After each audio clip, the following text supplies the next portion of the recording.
Bonjour. Genèse chapitre 12, verset 8. Il dit ceci à propos d'Abraham. Abraham dressa ses tentes et un Bethel à l'Occident et Haï à l'Orient. Il bâtit encore là un autel à l'Éternel. Il invoqua le nom de l'Éternel. En méditant ce texte ce matin, le Seigneur a attiré mon attention vers ces deux mots, Bethel et l'autel. On sait que Bethel signifie la maison de Dieu. Et l'autel, dans l'Ancienne Alliance, nous parle de la croix, dans la Nouvelle Alliance. Donc, Bethel et autel sont deux éléments associés dans l'Ancienne Alliance. Et ça, on le voit très bien dans la vie des patriarches.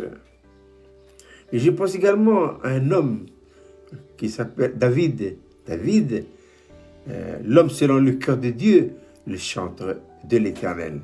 Quand le Seigneur a révélé à David l'endroit où sera construit le temple, la maison de Dieu, et bien David a dit ceci dans 1 Chronique chapitre 22. Et David dit, ici sera la maison de l'Éternel, Dieu, et ici sera l'autel des holocaustes pour Israël. Donc, on retrouve ici les deux mots qui restent toujours en association, Bethel et l'autel.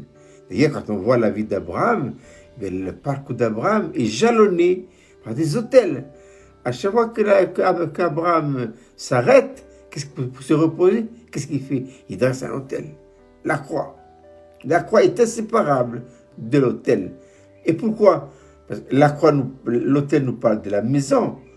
Et la croix, l'autel, la Bethel nous parle de la maison.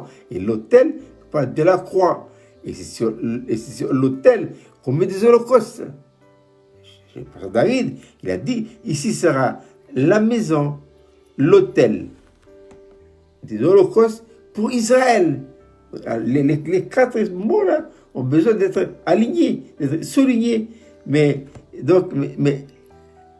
Bethel, la maison. L'autel, la croix. Et pourquoi la croix? Parce que sur la croix, qu'on met des holocaustes. On sait que dans l'Ancienne Alliance, dans le livre des Lévitiques, il y a 5 sacrifices. Mais le premier sacrifice qui ouvre les autres, c'est quoi? C'est l'Holocauste. Quelle est la signification de l'Holocauste? La signification de l'Holocauste, ça veut dire entièrement consacré à l'Éternel. Dans les 4 autres sacrifices, il y a toujours une part qui doit revenir à Aaron et à ses fils. Mais dans l'Holocauste, toute la victime est entièrement consacrée à l'Éternel. Il n'y a rien pour Aaron et ses fils. Tout est consacré à l'Éternel. Ça, c'est la particularité de l'Holocauste. Ce n'est pas fini.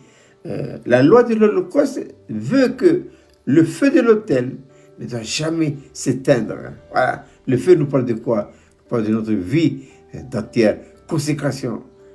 Il faut pas baisser il faut pas baisser de régime.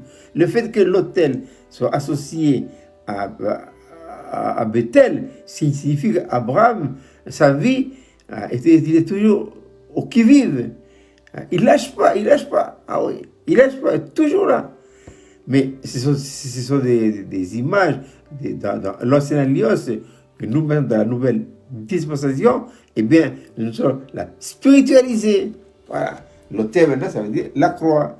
Et qu'est-ce que la croix? On sait maintenant que la croix, c'est un principe de vie qui donne à Dieu tous les droits absolus. Et la possibilité de vivre sa vie en nous, bien que notre parcours, jour après jour, soit jalonné de quoi? Jalonné de l'autel. Parce que c'est sur l'autel qu'on s'offre.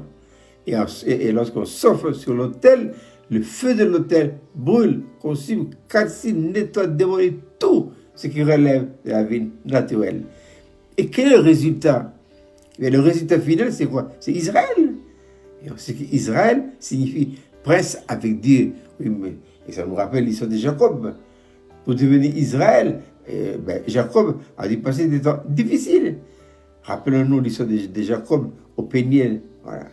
Il a vu Bethel par révélation, parce qu'il est sorti de Beersheba, mais il ne peut pas rester dedans.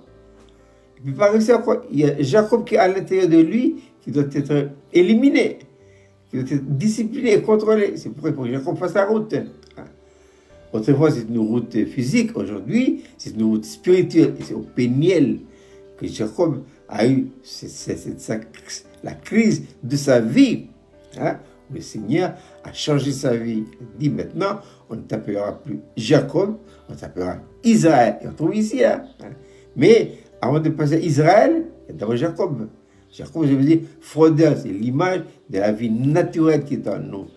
Que cette vie-là doit diminuer, doit perdre sa place. C'est pourquoi Jean dira à propos du Seigneur Jésus-Christ, il faut qu'il croisse et que moi je diminue.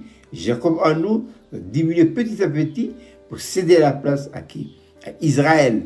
Voilà, et ça, voyez-vous, c'est très important. Alors, je souligne ces deux mots qui sont inséparables, Bethel, autel. Aujourd'hui, maison, la croix. L'église, la croix. Voilà, que la croix soit inséparable de nos vies, parce que c'est à la croix qu'on met des holocaustes, des sacrifices. C'est également à la croix que nous apportons notre adoration. Voilà. Je répète cette petite manne pour ce matin. Abraham dressa ses tentes, ayant Bethel à l'occident et Haï à l'orient. Il bâtit encore là un autel à l'Éternel et il invoqua le nom de l'Éternel. Eh bien, je vous souhaite de passer une agréable journée. N'oubliez pas, amenez avec vous votre autel. Ça y est, là où vous allez, et quoi que vous fassiez, vérifiez vos sacs à dos. Si l'autel est là, la croix, autel, la croix. Bethel, l'autel, maison, la croix. Église, la croix. C'est qui l'église? C'est vous et c'est moi. Sur le plan individuel, sur le plan collectif, corporatif. Nous sommes l'église, la maison du Dieu vivant. Eh bien, que l'autel, en tant que principe de vie, soit planté au centre et à l'épicentre de nos foyers, de nos maisons, de nos vies de travail et partout. Je répète, c'est une sécurité. Hein? Ah oui, c'est une sécurité. L'ennemi, il a peur de l'autel. Il a peur de la croix. Et pourquoi? Parce que c'est à l'autel, la croix, où le Seigneur a réglé son compte. C'est pourquoi n'oubliez pas, quoi que vous fassiez, et où que vous ayez, n'oubliez pas de prendre toujours avec vous votre autel, votre croix, avoir le beau message de la croix qui a boosté la vie de l'apôtre Paul et tant bien d'autres aussi. Ce qui fut vrai pour eux avant, légalement pour eux et pour moi. Hein. Jésus-Christ est le même hier, aujourd'hui, éternellement. Ce qui a marqué ces hommes de la foi, c'est ça. C'est l'autel. L'autel ne les a jamais quittés.